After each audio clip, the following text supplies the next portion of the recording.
नमस्कार. ग्रंथप्रेमीच्या आजच्या भागात तुम्हा सगळ्यांचं मनापासून स्वागत. आज आपण कोणत्या पुस्तकाचं अभिवाचन करणार आहोत? तर श्री अनिल फडणवीस यांनी लिहिलेलं आनंद योग ध्यानासहित ह्या पुस्तकातला एक किस्सा मी तुम्हाला आज वाचून दाखवणार आहे. स्वस्थ व्यक्ती आणि स्वस्थ समाज जीवन. एक छोटीशी कथा आहे. गंगाराम नावाचा एक गरीब माणूस पारिवारिक समस्या व द्रव्य टंचाईने गांजून गेला होता. 2 वेळच्या जेवणाची तर गोष्ट दूरच, एक वेळही पोटभर अन्न त्याच्या परिवाराला मिळत नव्हते. शेवटी या दुःखद परिस्थितीला कंटाळून तो त्याच्या गावातील एका महात्म्याकडे गेला. रडत रडत त्याने आपली व्यथा सांगितली आणि या परिस्थितीवर उपाय म्हणून आपण आत्महत्या करणार हे सुद्धा सांगितले.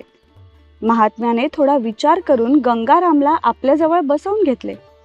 थोड्याच वेळात गावातील एक श्रीमंत व्यापारी महात्म्याच्या दर्शनाला लंगडत लंगडतच आला.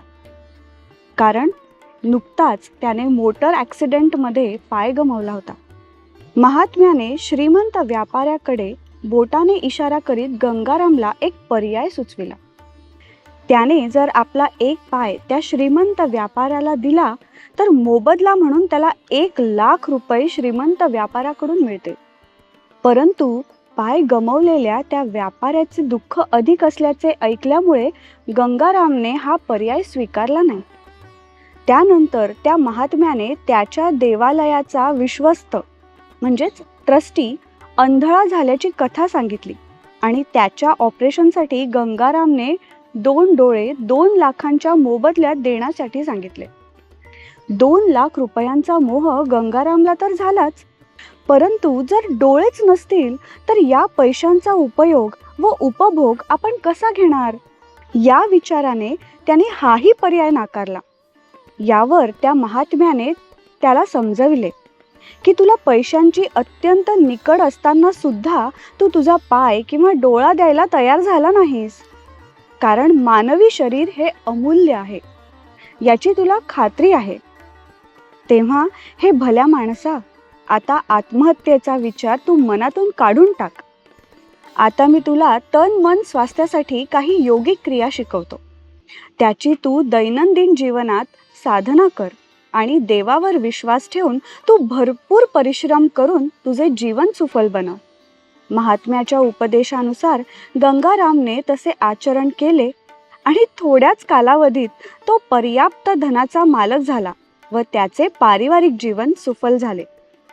आजकाल होणाऱ्या शेतकऱ्यांच्या आत्महत्या रोखण्यासाठी राजकारणी नाही तर स्वच्छील योगी महात्म्यांची आवश्यकता आहे.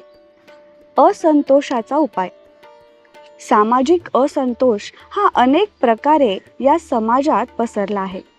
लाखो युवक गरिबीमुळे शिकले नाहीत म्हणून कमवीत नाहीत, तर लाखो युवक उच्च शिक्षित असूनही त्यांच्या हाताला काम नाही. एकूण परिणाम असंतोष व वैफल्य. त्याची परिणिती बेईमानी, चोरी नाहीतर गँगवॉर यात होते.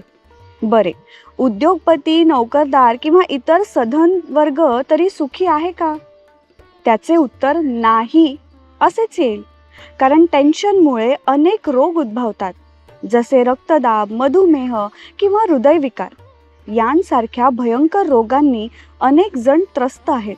तर काही तणावग्रस्त असल्याने डोक्यातील विचारांच्या गुंत्यामुळे साध्या शांत झोपेच्या सुखालाही पारखे होतात.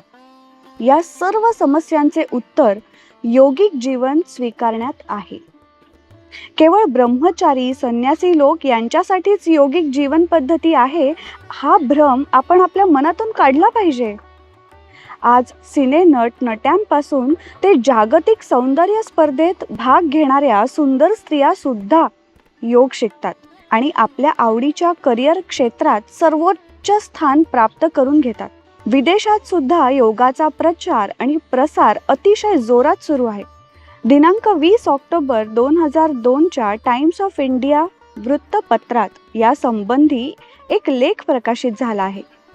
योगा संबंधी उद्बोधक माहिती यात प्रसिद्ध झाली होती.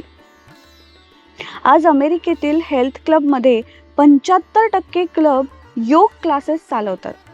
याशिवाय प्रायव्हेट योग स्टुडिओ पुष्कळ प्रमाणात चालतात. या सगळ्यात श्री विक्रम मित्रा यांचे 600 योग स्टुडिओज केवळ एकट्या अमेरिकेत आहेत. श्री विक्रम मित्रा हे योगानंद या ग्रंथाच्या लेखकाच्या बंधूचे म्हणजे श्री विष्णूजी योगी यांचे परम शिष्य आहेत. श्री विक्रम मित्रा यांच्या योग स्टुडिओमध्ये योग शिक्षण घेतलेल्या नामांकित व्यक्तींचा समावेश याप्रमाणे आहे. जसे मायकल जॅक्सन, शेर्ले मॅकलेन, अमेरिकेचे भूतपूर्व अध्यक्ष रिचर्ड निकन्स आदी. व्यायाम व योग. काही लोकांची धारणा असते की निरामय स्वस्थ जीवन ते विविध प्रकारचे खेळ वा देशी विदेशी व्यायाम प्रकाराद्वारे प्राप्त करू शकतात. हे सत्य आहे की शारीरिक तंदुरुस्ती विविध व्यायाम प्रकार वा खेळाद्वारे मिळू शकते, परंतु कोणत्याही व्यक्तीचे जीवन निरामय व स्वस्थ बनविण्यासाठी शारीरिक तंदुरुस्ती बरोबरच मानसिक व आत्मिक बलाची सुद्धा अत्यंत आवश्यकता असते. आजकाल क्रिकेट वा लॉन टेनिस सारखे लोकप्रिय खेळ महागडे होत चालले आहेत. अनेक नावाजलेल्या जिम्सची किंवा स्पोर्ट्स क्लबची मासिक फी केवळ श्रीमंत लोकच भरू शकतात. तेव्हा अत्यंत सुलभ आणि उपयुक्त असलेली योग पद्धती सर्वोत्तम आहे. योग करण्याला महागड्या क्लबची आवश्यकता नाही. आपल्या घरी सुद्धा आपण सुखेनैव असा योग करू शकतो. दैनंदिन जीवनात योग अंगीकारल्यामुळे तनामनाचे स्वास्थ्य मिळतेच, परंतु नित्य साधना कुशलतापूर्वक केली तर आत्मानंदाची प्राप्ती होऊन व्यक्तीचे जीवन धन्य होते. अष्टांग योग. योग या शब्दाचे उच्चारण आजकाल पुष्कळ लोक योगा असे करतात आणि योगाचा अर्थ सर्वसाधारण लोक विविध प्रकारची आसने असे मानतात. परंतु योग ही संकल्पना अष्टांग योग म्हणून मानली गेली आहे. त्याचे विविध प्रकार खालीलप्रमाणे आहेत.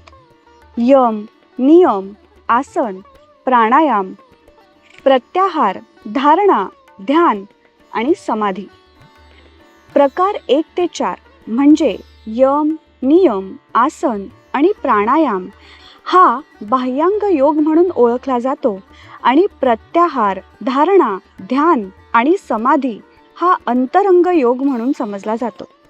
मात्र काही योगी यम, नियम, आसन, प्राणायाम, प्रत्याहार यांना बाह्यांग योग म्हणतात आणि ध्यान, धारणा, समाधी यांना अंतरंग योग म्हणतात.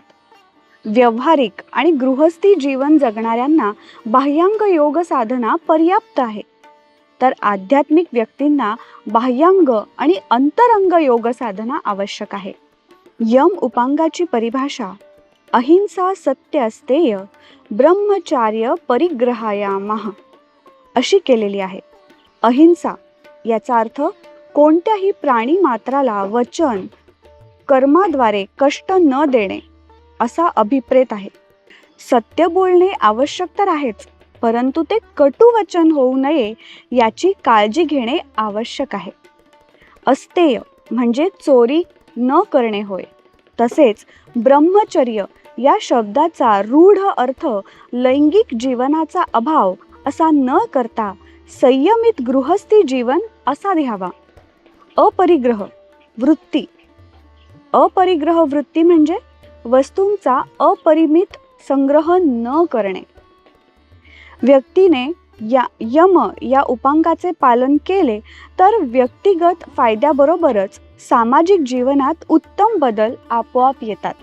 आता आपण पाहिलं की अष्टांग योग म्हणजे काय आणि त्याचे भाग काय काय असतात, आणि अशी बरीच काही महत्त्वपूर्ण माहिती या पुस्तकात तुम्हाला नक्की वाचायला मिळेल.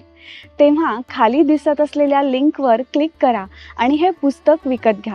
हे पुस्तक नुसतं वाचण्यासाठीच नाही तर संग्रही ठेवण्यासाठी फार उपयोगी आहे. आमच्या चॅनलला सबस्क्राईब करायला विसरू नका आणि खाली कॉमेंट्समध्ये आम्हाला नक्की सांगा की हा व्हिडिओ तुम्ही कोणत्या शहरातून बघता आहात. भेटूया पुढच्या भागात लवकरच.